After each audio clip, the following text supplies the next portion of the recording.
Dan disinilah polisi menemukan souvenir-souvenir, perhiasan-perhiasan hasil karya Edward Gen yang dimana itu merupakan badan-badan manusia, kulit manusia, daging manusia. Halo semuanya, kembali bersama gue, Ayu Herlina. Oke, untuk video hari ini cerita yang cukup menegangkan ya, karena gue bakal cerita soal psikopat yang dimana ini beda dari yang lainnya ya, beda dari pembun-bun yang lainnya. Nah, buat kalian-kalian yang di sini nih, yang suka nonton film horor, thriller, yang soal ya pembun-bunan ya, pasti udah gak asing sama yang namanya satu orang ini bisa membun-bun banyak orang, baik itu orang yang bersalah maupun orang yang gak bersalah. Sama halnya sama psikopat yang satu ini. Nah, cuman yang menarik di sini adalah psikopat ini setelah menghabisi nyawa banyak orang, dia memakai jasad-jasad yang telah dihabisi itu menjadi aksesoris. Yes, souvenir. Cerita ini bisa dibilang cukup gong ya. Jadi buat kalian-kalian yang penasaran sama kasus dari si pelaku ini, dari mulai profilnya sampai nanti dia setelahnya gimana, bisa tonton sampai habis. Tapi sebelum masuk ke ceritanya, kalau suka sama video gue dan mau terus ngedukung gue, silahkan like, comment, subscribe, dan share ke teman-teman kalian. Oke, gue Ayu Herlina, langsung aja kita ke ceritanya.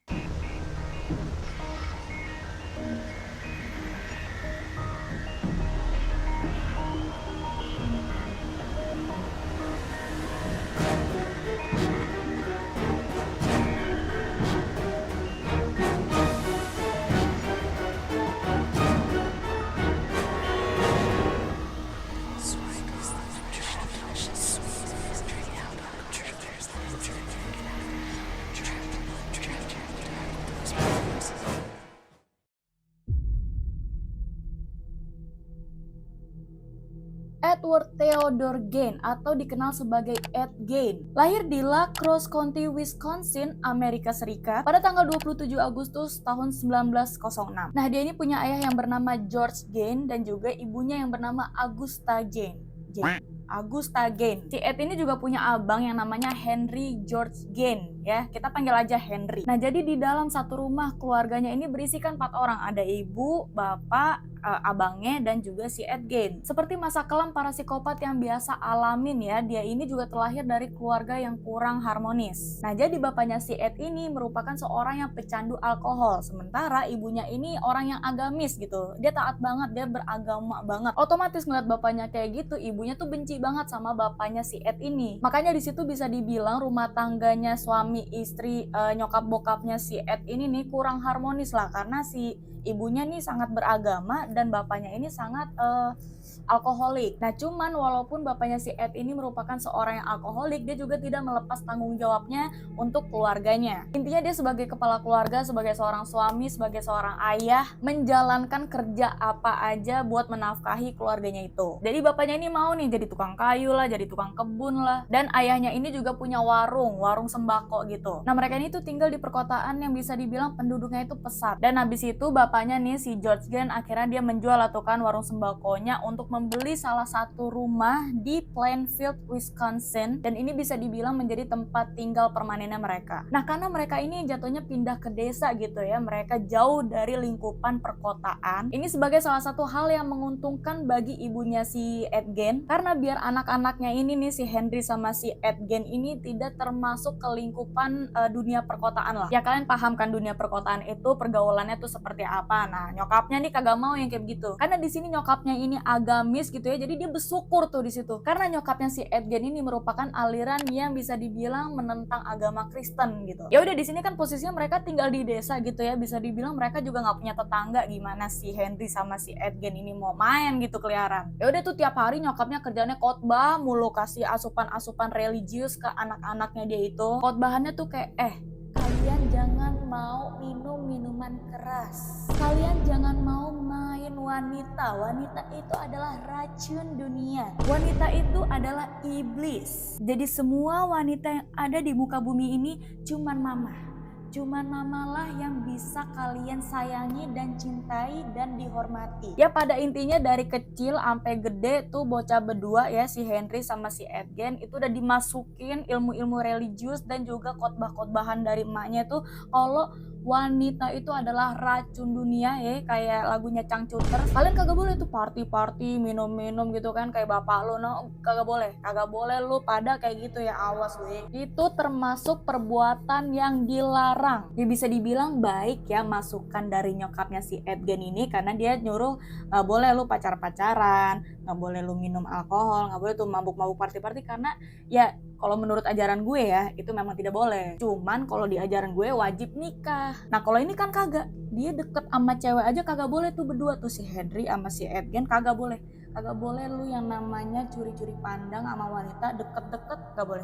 Harus kasih space, asal bisa jaraknya jauh. Asal bisa tuh mereka berdua juga gak boleh nikah. Ya intinya seketat itulah, seketat itu nyokapnya si Edgen ini kasih khotbah masukan setiap hari kepada tuh dua bocil, dan beranggapan kalau wanita yang paling baik di dunia ini adalah nyokapnya sendiri ya, dirinya sendiri gitu. As a mom, saya adalah wanita yang paling baik. Yang lain iblis gitu. Nah, dan biasanya khotbahan dari nyokapnya ini berisikan ayat-ayat perjanjian lama soal dan pembalasan ilahi. Intinya kehidupannya tuh looping, yaitu si Ed sama si kakaknya tuh si Henry keluar rumah cuman buat sekolah, terus balik khotbah tuh dikasih sama nyokapnya, tidur siang, bebersih, makan, DLL, terus khotbah lagi tuh maknya, gitu terus looping aja tuh tiap hari kayak begitu. Nah si Edgen waktu kecil itu bisa dibilang bocil yang kuper alias kurang pergaulan. Jadi si Edgen ini bisa dibilang nggak punya teman karena teman-temannya ini mengira Edgen ini tuh aneh gitu, bocah freak. Si Edgen ini tuh sering yang namanya ketawa-ketawa sendiri gitu. Ya udah itu alasan teman-temannya kagak mau berteman sama dia. Nah cuman walaupun dia ini nggak punya teman alias kurang pergaulan gitu ya, dia bisa dibilang anak yang berprestasi di sekolahnya, terutama di bidang akademik membaca. Nah karena di sini dari kecil sampai dia gede dia bareng sama kakaknya didokterin tuh tiap hari sama nyokapnya ya, udah lu nggak usah yang namanya deket-deket sama cewek segala macam. Coba gua tanya gimana mau nikah tuh bocah berdua, deket-deketnya itu kagak boleh sama nyokapnya. Ya udah akhirnya mereka berdua pun tidak menikah kan. Sampai akhirnya pada saat Edgen ini berumur 34 tahun, tepatnya pada tanggal 1 April 1940, bapaknya si Edgen ini ya, si George Gen, itu meninggal dunia yang disebabkan gagal jantung karena bapaknya ini kecanduan alkohol. Pada saat bapaknya ini berusia 66 tahun. Akhirnya si Henry maupun si Edgen ini melanjutkan lakukan pekerjaan bapaknya sampai akhirnya mereka bekerja di perkotaan. Nah di saat mereka bekerja di perkotaan, mereka ini sebagai seorang karyawan yang tekun gitu, pekerja keras, nurut sama atasan. Intinya mereka ini nggak punya masalah lah dalam dunia kerja. Dan selain pekerjaannya si Edgen yang merupakan seorang buruh, dia juga ditugaskan untuk mengasuh anak kecil. Jadi si Edgen ini bisa dibilang suka sama anak kecil. Dan bahkan komunikasinya si Edgen dengan anak kecil ini tuh lebih baik dibanding dia tuh komunikasi sama orang dewasa. Dan untuk kakaknya si Edgen yaitu si Henry, semenjak si Henry ini kerja di perkotaan, dia ini bertemulah sama seorang wanita yang memikat hatinya. Dan cewek ini tuh merupakan seorang janda anak dua. Nah awalnya si Henry ini memutuskan untuk pergi dari rumah tinggal sama si janda anak dua ini, karena dia udah tahu nih kalau gue ceritain gue demen sama nih cewek janda anak dua, gue yakin nih adek gue sama nyokap gue kagak terima, bisa-bisa ada drama gede di amuk gue. Ya lu pada tahu kan nyokapnya seagamis apa, dan dia bener-bener anti cewek banget buat anak-anaknya. Nah cuman di sini karena si Henry sudah bisa bersikap dewasa gitu ya, akhirnya dia coba lah tuh kan ngomong baik-baik sama nyokapnya, sama si adenya tuh si Edgen. Cuk pulang ke rumahnya. Mah, Dek, gue suka sama nih cewek, gue pengen nikah sama dia. Ya seperti bayangannya si Henry 11-12, bahkan 12-12. Ternyata benar nyokapnya ini langsung drama, langsung murka, dan juga adanya tuh si Edgen juga kecewa berat sama si Henry. Ya emang pada dasarnya ya si Henry ini udah cinta gitu sama si janda anak dua ini. Kabur lah tuh kan dari rumah, dia memilih si janda itu dan tinggal bersama janda itu. Sementara di rumah akhirnya tinggal nyokapnya dan juga adenya si Edgen. Ya udah tuh kan setelah beberapa tahun kemudian, entah itu 4 tahun atau 3 tahun ya setelah bapaknya mereka ini, pada tahun 1944 si Edgen ini menghubungi abangnya, ditelepon, lu di mana? Tolong lu ke rumah sekarang bantuin gue nih buat bakar rawa-rawa. Ya udah tanpa ambil pusing akhirnya si Henry balik lah tuh kan ke rumahnya, bakar lah tuh kan semua lahan, bakar.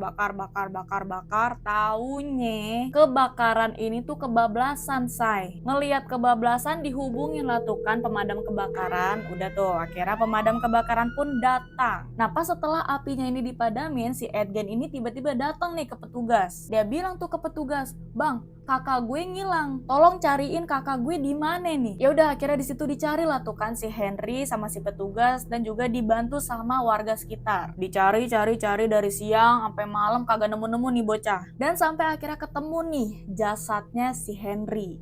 Henry ditemukan tidak bernyawa lagi. Nah, setelah itu diperiksa lah tuh kan sama tim kesehatan. Ternyata penyebab kematiannya si Henry ini adalah gagal jantung. Karena dilihat dari kondisi fisiknya dia itu tidak terbakar, guys. Nah, cuman ada juga nih yang mengatakan kalau di kepalanya si Henry ada luka memar. Entah itu dia kebentur atau memang si Edgen lah yang menghabisi nyawa kakaknya sendiri. Karena bentuk kekecewaan Edgen terhadap kakaknya yang memilih tinggal bersama cewek lain dan memilih untuk meninggalkan nyokapnya beserta adenya di rumah. Nah, cuman ternyata informasi ini tuh ditepis sama pihak kepolisian. Karena di sini polisi tuh ragu sama bekas memar yang ada di kepalanya si Henry. Akhirnya nggak dilanjutin lah tuh kan informasi kalau si Edgen ini yang membunuh kakaknya. Dan akhirnya polisi memutuskan kalau dari Henry ini merupakan kecelakaan. Pure kecelakaan.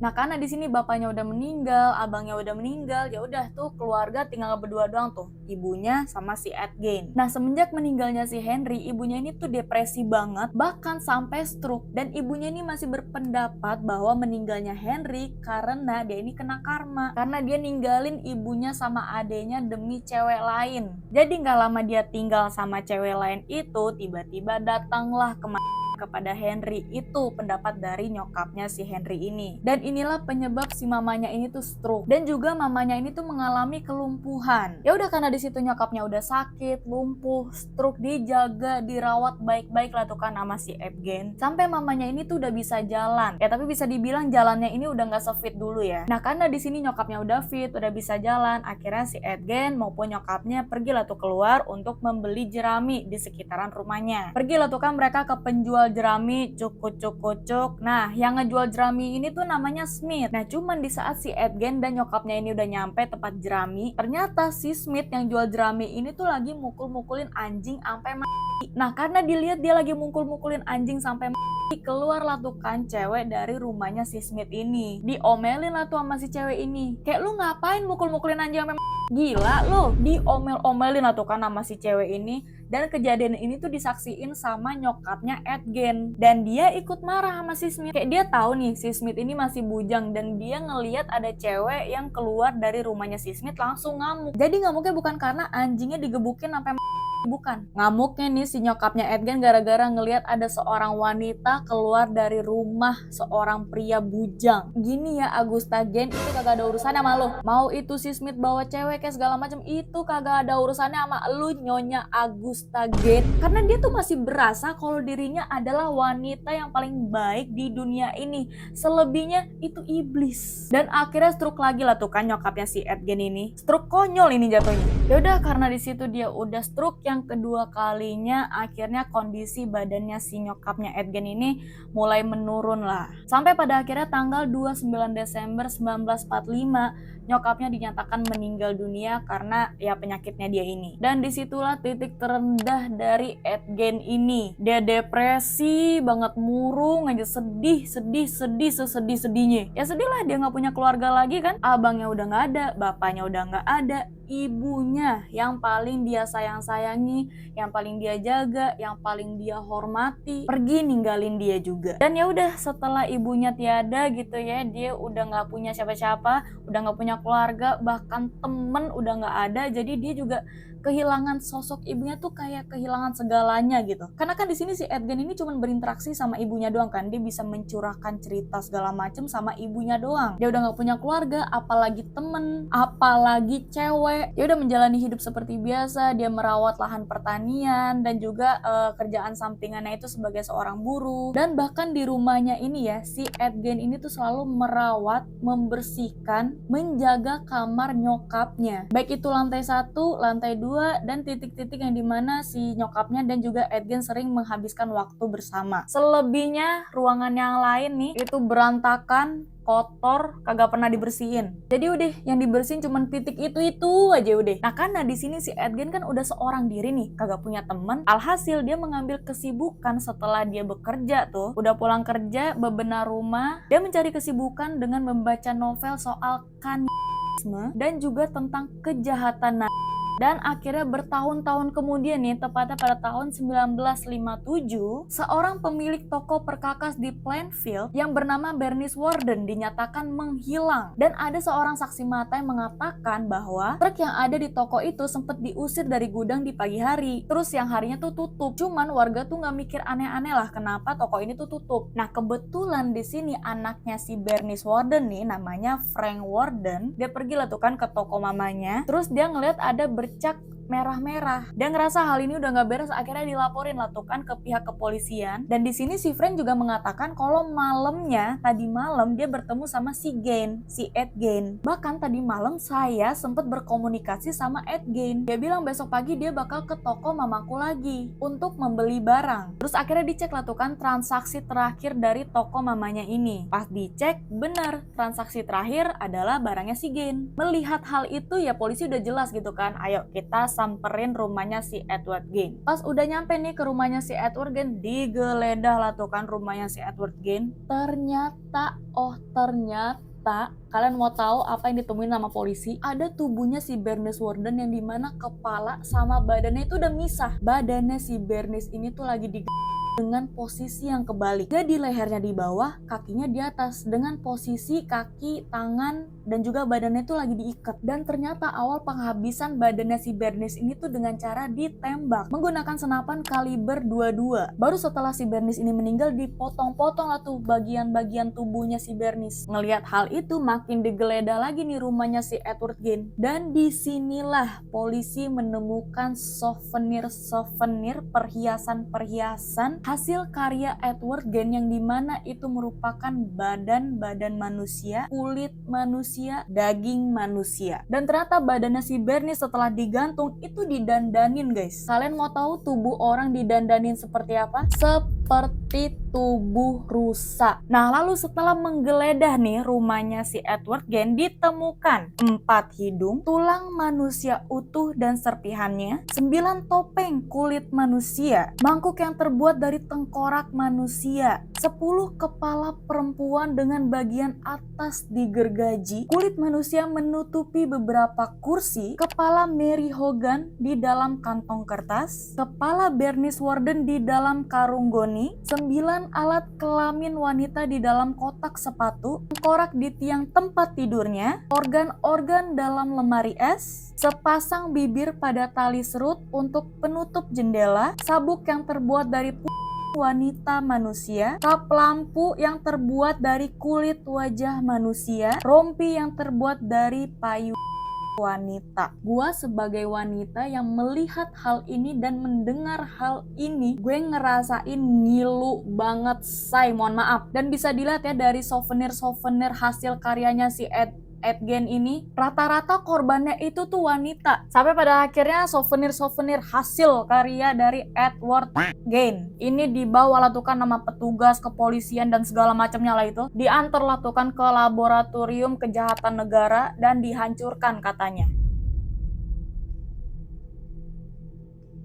Oke, ini pengakuan dari Edward Gein saat dia diinterogasi kapan dia melakukan penghabisan nyawa seseorang itu. Edward Gein mengatakan dari 1947, yaitu 2 tahun setelah kepergian ibunya, sampai 1952 dia sudah 40 kali mengunjungi 3 pemakaman umum alias kuburan yang berbeda-beda. Kalian mau tahu alasan kenapa dia ke kuburan? Iya, untuk mengambil jasad-jasad yang baru saja dikubur, dan dia beraksi di malam hari. Dan si Ed Gein ini tuh juga mengaku di saat dia sedang menjalani aksinya dia ke pemakaman dan dia menggali-gali, terus juga dia mengambil jasad-jasad yang baru dikubur.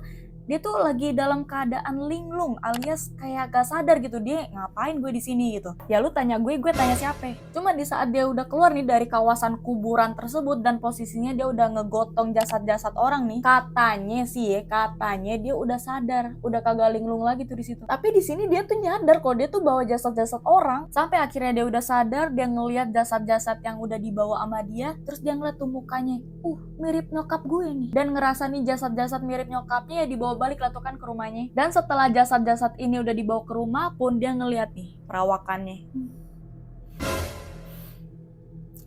Kenapa ya? Lu mirip banget sama nyokap gue. Gue dandanin Didandanin lah tuh kan jasadnya serupa banget sama dandanan nyokapnya. Dikasih baju yang layak dan segala macamnya lah. Saraf otaknya tuh udah mikir kalau ini merupakan ibunya, cerminan ibunya. Makanya kayak dirawat baik-baik lah tuh sama si Ed Gein. Dan di sini si Ed Gein udah dinyatakan bersalah, dia juga nggak mengelak. Dia udah mengakui kalau dia tuh emang salah. Bahkan dia sampai nganterin pihak kepolisian ke pemakaman-pemakaman tuh yang sempat dia ambil jasad-jasadnya. Tuh Pak, gue ambil yang ini, terus juga yang ini nih, terus juga yang ono juga, dan yang ini. Akhirnya dicek lah tuh kan kebenarannya sama pihak kepolisian, kalau bener kagak nih omongannya si bocah nih. Dicek ternyata kuburannya, oh iya bener berantakan. Peti matinya tuh masih ada di sono dan pastinya kagak ada mayatnya ya, udah diambil. Cuman posisinya tuh berantakan aja tuh kuburan mayatnya ini. Terus juga ternyata ada salah satu makam yang belum diberesin juga nih sama si Gein ini. Mungkin aksinya si Gein ini belum kelar, tapi udah keciduk duluan tuh sama pihak kepolisian dan segala macamnya. Makanya tuh kuburan berantakan dan gak dibenahin lagi. Nah terus ngelihat kuburan yang masih setengah diberesin ini, polisi mulai curiga nih. Nih anak beneran ngegali kuburan ini sendirian? Emang nih bocah kagak ada temennya gitu? Si Ed Gein ini tuh meyakinkan pihak kepolisian, gak, gue doang sendiri nih yang ngegali kuburan-kuburan ini. Lu bisa cek dah tuh orang-orang yang ada di daerah gue. Cek dah tuh satu-satu, ada gak yang bantuin gue? Kagak, gue doang sendiri. Terus dipastiin lagi lah tuh kan nama pihak kepolisian, oh iya emang bener nih, petinya posisinya kayak begini, oh ternyata barang-barangnya kagak diambil nih yang kayak gini-gini nih. Terus dijelasin lagi tuh sama si Edward, gue nggak ngambil nih barang-barangnya si jasad yang ini. Terus dicek lagi sama pihak kepolisian, oh iya benar masih ada tuh cincinnya, jamnya segala macem. Nah itu yang meyakinkan pihak kepolisian kalau si Ed Gein ini tuh tidak ada teman yang membantu dalam aksi dianya ini. Ternyata benar dari pengakuan si Ed Gein ini, dia obses banget sama ibunda tercintanya dia itu. Dia ngerasa terpukul banget akan kepergian ibundanya, dan dari sinilah dia memakai jasad-jasad yang seolah-olah itu mirip sama ibunya, didandanin tuh sama dia sedemikian rupa, dijadikan souvenir lah tuh kan dagingnya, kulit wanita-wanita ini, seolah-olah dia merasakan kehadiran ibunya itu. Dan ngedengar hal itu ya polisi makin curiga lagi nih. Lu obses sama ibu lu nggak yang macem-macem kan brother? Lu nggak menyetubuhi jasad-jasad yang udah lu kulitin ini kan? Dijawab lah tuh kan sama si Ed Gein, kagak Ed, dah lu kata gue sudi tuh bersetubuh sama tuh jasad-jasad yang bau banget, kagak sudi gue. Dan setelah pengakuan dari Ed Gein ini mengenai jasad-jasad yang dia ambil dari pemakaman itu tuh, dia mengaku lah tuh kan kalau selama ini dia cuma menghabisi 2 nyawa seseorang aja, yaitu si Bernice tadi sama si Mary Hogan. Nah kalau masalahnya si Bernice kan gue tadi udah ceritain tuh. Nah kalau si Mary Hogan itu merupakan pemilik toko minuman yang udah hilang dari tahun 1954. Nah tapi nggak nyampe di situ aja, si Ed Gein ini juga mengakui kalau setelah dia menghabisi si Bernice dan si Mary Hogan ini, dia tuh ada niatan buat melanjutkan kebrutalan dia itu lagi dengan cara menghabisi ya seorang wanita lagi. Nah hal ini juga diyakinkan nih sama seorang saksi yang bernama Art Skelly, yang dimana ternyata si Art Skelly ini sempet diserang sama si Ed Gein. Cuman si Art Skelly ini tuh bisa lolos dari serangannya si Ed Gein karena si Art Skelly ini tuh membenturkan kepalanya si Ed Gein ini ke tembok. Ya udah berhasil atau kan dia melarikan diri. Dan karena saksi itulah mungkin Ed Gein ini merupakan seseorang di balik menghilangnya cewek-cewek di kota itu. Nah cuman belum nyampe di persidangan si Art Skelly ini tuh udah tewas. karena dia kena serangan jantung. Nah, diduga nih dari teman-teman terdekatnya Art Skelly bahwa Art Skelly ini tuh kayak overthinking, kepikiran, dan dia tuh mau flashback di saat si Ed Gein nyerang dia tuh dia trauma banget gitu. Karena katanya si Ed Gein pas nyerang dia cukup brutal. Makanya di sini karena dia belum siap untuk mengatakan itu ke persidangan dan dia overthinking lah tuh, overthinking yang berlebih itu yang menyebabkan dia serangan jantung sebelum persidangan. Dan barulah pada tanggal 21 November tahun 1957, Ed dinyatakan tingkat pertama yang dimana dia ditetapkan tidak bersalah karena dia ini gila, dan ternyata si Ed Gein ini mengidap skizofrenia. Makanya di sini si Ed Gein tidak diadili, dan setelah itu si Gein ini menghabiskan sisa hidupnya di rumah sakit jiwa. Dan pada tanggal 26 Juli tahun 1984 Gein ini dinyatakan meninggal dunia di rumah sakit jiwa yang ia jalani. Gein ini meninggal karena gagal jantung dan juga pernapasan akibat kanker. Akhirnya dimakamin lah tuh kan jasadnya si Ed Gein ini di pemakaman Plainfield, dan ternyata setelah dikuburin jasadnya si Ed Gein, dia tuh kayak kena karma guys. Makamnya si Ed Gein ini tuh kayak sering dirusak sama orang bertahun-tahun dengan batu nisan Gein yang sempat dicuri orang pada tahun 2000-an, dan batu nisannya ditemukan kembali pada bulan Juni 2001. Nah, hal ini tuh seakan-akan dia tuh kena karmanya sendiri gitu, karena perilakunya yang sering mencuri jasad-jasad orang lain di pemakaman. Dan itulah tadi cerita dari Edward Gein ya, seorang psikopat ya, yang dimana kelakuannya dia ini tuh sangat kejam, merugikan orang lain ya, karena di sini dia mencuri jasad-jasad orang dan menjadikannya aksesoris ruangan, didandanin tuh jasad-jasadnya, seolah-olah dia tuh mendapatkan sentuhan dari ibunya ya dengan cara mengkuliti jasad orang, dan dihiasinya lah tuh kan jasad itu didandanin serupa mungkin sama nyokapnya. Ya sebenarnya dia ada alasan sih dia ngelakuin ini semua karena dia yang sangat sayang banget sama ibundanya, dan ternyata dia ini mengidap skizofrenia ya, yang dimana kesehatan mental si Ed Gein ini udah di luar batas normalnya manusia. Ditambah waktu senggangnya itu setelah dia pulang kantor, bebersih rumah, itu dipakai buat baca novel seputar dan juga kejahatan. Mungkin dari sinilah dia udah ke brainwash tuh otaknya, plus dia mengalami gangguan jiwa. Sebenarnya kalau dibilang kesian sih kesian ya, karena nih orang kelihatan banget gitu depresi karena ditinggal ibunya. Dan mungkin segitu aja untuk video gue hari ini. Gue mohon maaf kalau terdapat kesalahan atau kurangnya informasi, dan terima kasih banyak yang udah nonton sampai habis. Jangan lupa untuk like, comment, subscribe, dan share ke teman-teman kalian. Oke, gue Ayu Helina, see you in the next video. Bye-bye!